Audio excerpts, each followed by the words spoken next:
Bismillahirrahmanirrahim. Assalamualaikum warahmatullahi wabarakatuh. Kenalkan, kami dari kelompok strategi pembelajaran kooperatif dan upaya pemecahannya dari kelompok 6. Nama saya Aldi Saputro Biguno. Lalu ada teman-teman saya. Yang pertama Nurisa Junitasari, yang kedua Rizky Harini, dan yang ketiga Safia Rasmasari.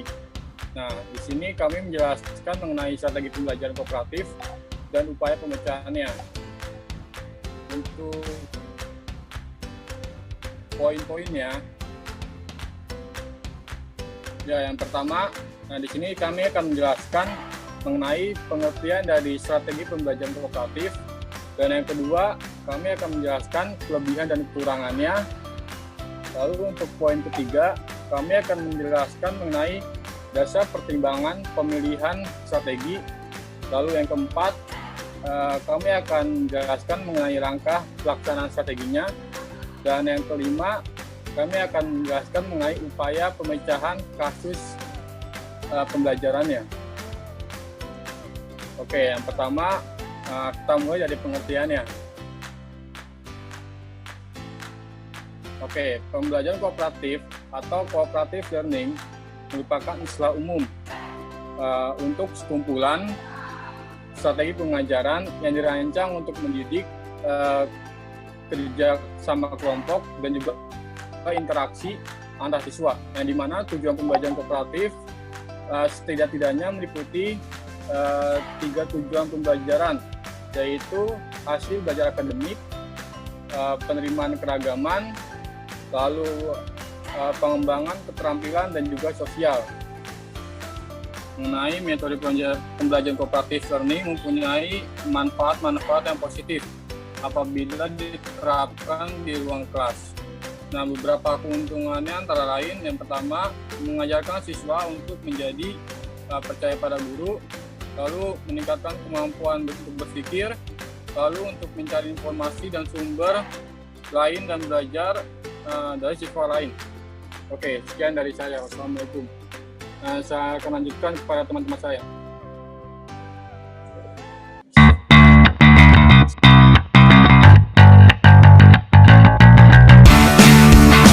Ini adalah kelebihan dan kekurangan strategi pembelajaran kooperatif. Pada dasarnya, pembelajaran kooperatif adalah merupakan strategi belajar dengan jumlah siswa yang dikelompokkan menjadi beberapa kelompok kecil, yang dimana di dalamnya itu memiliki siswa yang tingkat kemampuannya berbeda-beda. Tujuan dari pembelajaran kooperatif itu sendiri adalah peserta didik dapat belajar secara berkelompok bersama teman-temannya, sehingga mereka saling menghargai pendapat satu sama lain dan saling memberikan kesempatan temannya untuk mengemukakan pendapatnya secara berkelompok. Adapun kelebihan dari pembelajaran kooperatif itu sendiri, yang pertama, melalui pembelajaran kooperatif, siswa tidak terlalu menggantungkan pada guru, akan tetapi dapat menambah kepercayaan kemampuan berpikir sendiri dari siswa lain, karena pada dasarnya pembelajaran kooperatif itu merupakan pembelajaran yang lebih mengarah kepada kerjasama kelompok. Jadi pasti terdapat perbedaan ide satu sama lainnya di dalam kelompok tersebut. Jadi akan memunculkan kepercayaan kemampuan berpikir sendiri dan akan mendapatkan ide dari anggota kelompok lain. Selanjutnya yang kedua, yaitu pembelajaran kooperatif dapat mengembangkan kemampuan mengungkapkan ide atau gagasan dengan kata-kata secara verbal dan membandingkannya dengan ide-ide orang lain. Yang ketiga, dapat membantu anak untuk respect terhadap orang lain dan menyadari akan segala keterbatasan yang dimilikinya serta menerima segala perbedaan. Karena di dalam kelompok pembelajaran kooperatif itu sendiri pasti terdapat beberapa siswa dari berbagai macam suku maupun kemampuan berpikirnya yang berbeda-beda. Yang keempat, dapat membantu memberdayakan setiap siswa untuk lebih bertanggung jawab dalam belajar, karena ketika guru memberikan materi atau tugas yang akan dilaksanakan oleh setiap kelompok, maka itu akan membuat setiap individunya untuk bertanggung jawab dalam belajar, entah bertanggung jawab akan tugas yang diberikan maupun terhadap referensi yang mereka gunakan. Yang kelima yaitu dapat mengembangkan kemampuan siswa untuk menguji ide dan pemahamannya sendiri, menerima umpan balik dari adanya kerjasama di kelompok tersebut. Serta yang keenam, dapat meningkatkan kemampuan siswa untuk menggunakan informasi dan kemampuan belajar abstrak menjadi nyata. Yang dimana jika guru memberikan tugas, pasti pada awalnya itu merupakan tugas yang sifatnya abstrak dan siswa dilatih untuk bagaimana berpikir untuk merubah kemampuan belajar yang abstrak tersebut menjadi kenyataan atau menjadi nyata, real. Selanjutnya, kekurangan dari pembelajaran kooperatif.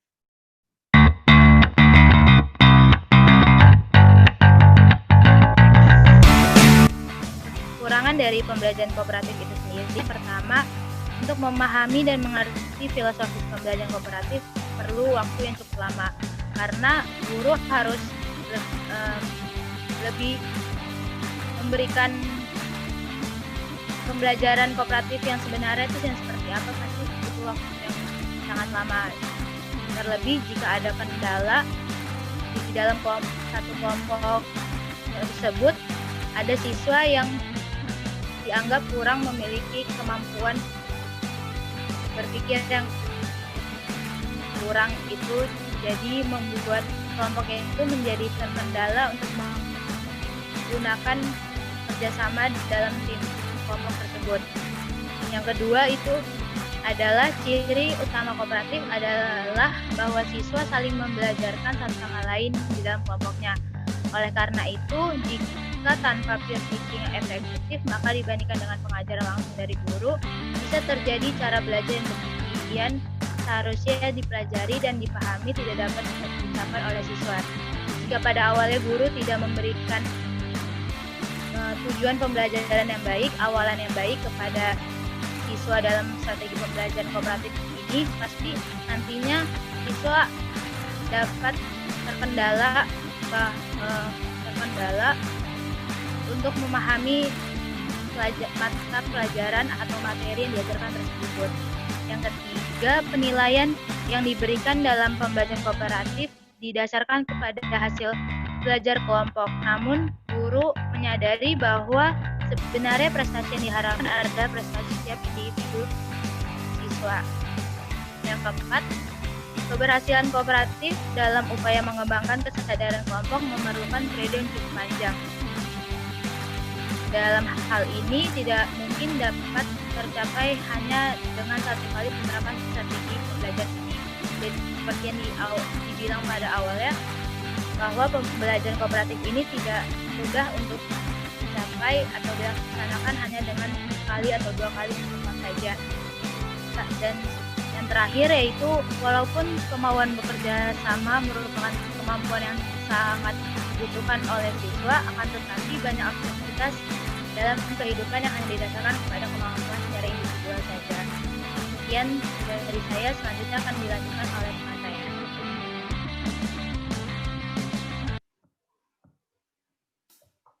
Ya, terima kasih Safira. Selanjutnya, saya akan menjelaskan dasar pertimbangan pelaksanaan pembelajaran kooperatif. Yang pertama yaitu adanya peserta dalam kelompok.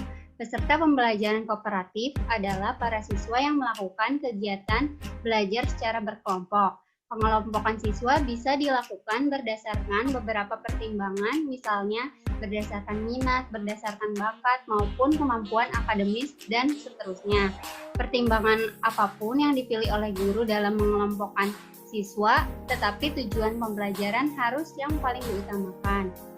Dasar pertimbangan yang kedua yaitu adanya aturan kelompok. Aturan kelompok merupakan sesuatu yang telah disepakati oleh pihak-pihak yang terlibat, baik siswa sebagai peserta didik maupun siswa sebagai anggota kelompok. Yang ketiga, adanya upaya belajar setiap anggota kelompok. Upaya belajar merupakan segala aktivitas siswa untuk meningkatkan kemampuan, baik kemampuan yang telah dimiliki maupun kemampuan yang baru. Aktivitas belajar siswa dilakukan secara berkelompok sehingga di antara mereka terjadi saling membelajarkan melalui tukar pikiran, pengalaman, maupun gagasan. Yang keempat, adanya tujuan yang akan dicapai. Aspek tujuan dalam model pembelajaran kooperatif dimaksudkan untuk memberikan arah pada perencanaan, pelaksanaan, dan juga evaluasi. Dengan adanya tujuan yang jelas, setiap anggota kelompok dapat memahami sasaran setiap aktivitas belajar. Next. Selanjutnya, dasar pertimbangan pelaksanaan kooperatif. Menurut Sanjaya, tahun 2009, pelaksanaan model pembelajaran kooperatif didasarkan pada pertimbangan-pertimbangan tertentu, yaitu sebagai berikut. Yang pertama, guru menekan pentingnya usaha kolektif di samping usaha individual dalam belajar. Dalam hal ini bisa saja disebut collective power, yang mana dengan kerjasama kelompok maka akan memperingan tugas yang harus dipikul, dapat menghemat tenaga, serta dapat terbangun suasana belajar yang kooperatif, melainkan bukan yang kompetitif. Yang kedua, guru menghendaki seluruh siswa berhasil dalam belajar. Pada hal ini, guru berharap bahwa kelompok kecil dapat meningkatkan hasil belajar seluruh siswa yang mana semua siswa berperan aktif dan antusias dalam melaksanakan tugasnya. Yang ketiga, guru ingin menunjukkan pada siswa bahwa siswa dapat belajar dari temannya. Pada hal ini, karena sumber belajar tidak hanya dari guru saja, melainkan dari teman kelompok juga dapat dijadikan sebagai sumber belajar. Dalam hal ini, bisa saja disebut dengan tutor sebaya. Yang keempat, guru ingin mengembangkan kemampuan komunikasi siswa. Dalam strategi kooperatif, setiap anggota kelompok dituntut untuk berinteraksi dan bekerja sama dengan anggota kelompok yang lainnya. Dengan hal tersebut, maka peserta didik akan mengembangkan kemampuan berkomunikasinya dengan baik bersama teman kelompoknya. Yang kelima, guru menghendaki motivasi dan partisipasi siswa dalam belajar meningkat. Dalam hal ini, guru berharap semangat dan rasa senang dalam belajar seluruh siswa meningkat, yang pada akhirnya akan mampu memperoleh prestasi yang lebih baik, serta partisipasi seluruh siswa pun meningkat dengan cara semua kelompok berani mengerjakan tugas di depan kelas dan juga siswa berani bertanya sehingga membuat respon siswa yang diajar sangat tinggi. Dasar pertimbangan yang terakhir, guru menghendaki berkembangnya kemampuan siswa dalam memecahkan masalah dan menemukan berbagai solusi pemecahan. Pada hal ini, guru berharap seluruh siswa bisa mengembangkan kemampuan mengidentifikasi masalah dengan berpikir kritis dan juga dapat menemukan solusi dari tugas kelompok yang diberikan oleh guru. Sekian pemaparan dari saya. Selanjutnya, presentasi akan dilanjutkan oleh teman saya, yaitu Nurisa. Kepadanya, saya persilakan. Terima kasih Aribi. Selanjutnya, saya akan menjelaskan tentang langkah-langkah dalam strategi pembelajaran kooperatif. Nah, di sini ada 6 langkah. Yang pertama ada menyampaikan tujuan pembelajaran dan memotivasi siswa. Nah, umumnya pendidik menyampaikan RPP yang di dalamnya berisi tujuan dan juga kompetensi dasar mata pelajaran tersebut.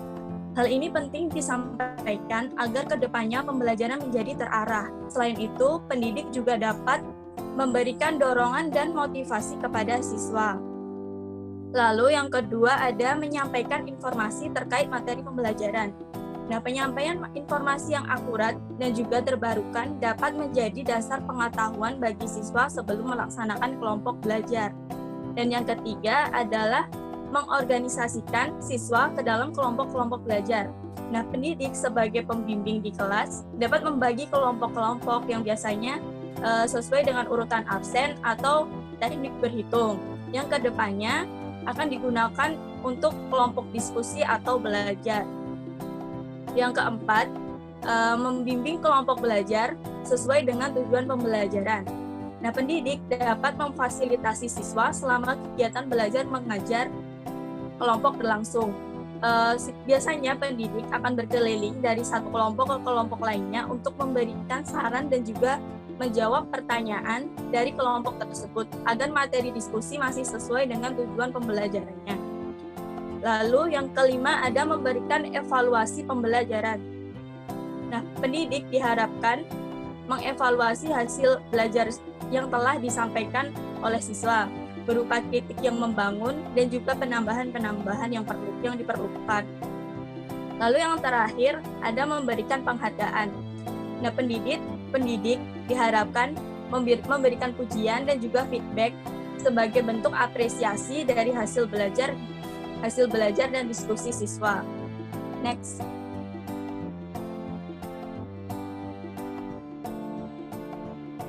Lalu yang terakhir ada upaya pemecahan kasus. Ya, di sini terdiri dari 4. Yang pertama ada perlu adanya kerjasama tim. Sesuai dengan namanya, strategi pembelajaran kooperatif, maka siswa diharuskan saling bekerja sama, sehingga tidak ada siswa yang hanya menumpang nama tanpa memberikan kontribusi atau pendapatnya. Lalu yang kedua ada memiliki kemampuan untuk menguasai dan mempelajari teori yang diberikan. Nah, siswa harus selalu memperhatikan apa yang disampaikan pendidik agar menguasai dan mempelajari materi tersebut ke depannya. Lalu yang ketiga ada harus memahami, mendengarkan, dan menyimak dalam penyampaian materi. Dalam penyampaian materi hasil belajar atau diskusi, siswa harus benar-benar paham akan materi kelompok, sehingga dapat menguasai materi dan menyampaikannya dengan baik. Lalu yang terakhir, guru harus menjadi fasilitator untuk memahami karakter semua siswa agar dapat memberikan nilai yang objektif terhadap masing-masing siswa. Karena terkadang karakter siswa itu berbeda-beda, ada yang pendiam dan juga ada yang aktif selalu bertanya. Sehingga guru harus selalu objektif dalam memberikan nilai kepada siswa-siswa tersebut. Sekian presentasi dari kami. Kurang lebih mohon